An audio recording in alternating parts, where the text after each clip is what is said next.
మరీ ఎక్స్ట్రీమ్గా అటు అవసరం ఇటు అవసరం లేదు, ఒక మధ్య మార్గంగా ఉండే విధంగా ప్రభుత్వం ఎప్పటికప్పుడు జనాభా, పిల్లలు, నియంత్రణ, ఆడవాళ్ళు, మన ఆడబిడ్డలు ఎంతమంది, మగబిడ్డలు ఎంతమంది, అన్ని పెద్ద అధ్యయనం, ఇది పాపులేషన్ సంబంధించినటువంటి పెద్ద అధ్యయనం ఉండి ఆ వైపుగా ఎప్పటికప్పుడు మార్గదర్శకాలు రూపొందిస్తూ ఉంటే ఖచ్చితంగా స్వీయ నియంత్రణ ద్వారా ఎవరిది వాళ్ళు కంట్రోల్ చేసుకోగలుగుతారు. అదే పద్ధతిలో కావాలని తగ్గించొద్దు, కావాలని పెంచొద్దు.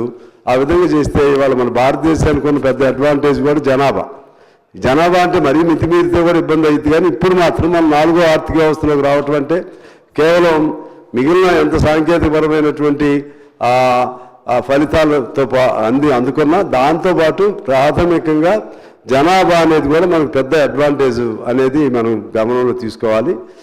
అందుకని ఏదైనా బ్యాలెన్స్గా ఉండే విధంగా చేయటం మంచిది. దీని వరకు మాత్రం 2 పిల్లల వరకు మాత్రం నేను సపోర్ట్ చేస్తున్నాను అధ్యక్ష.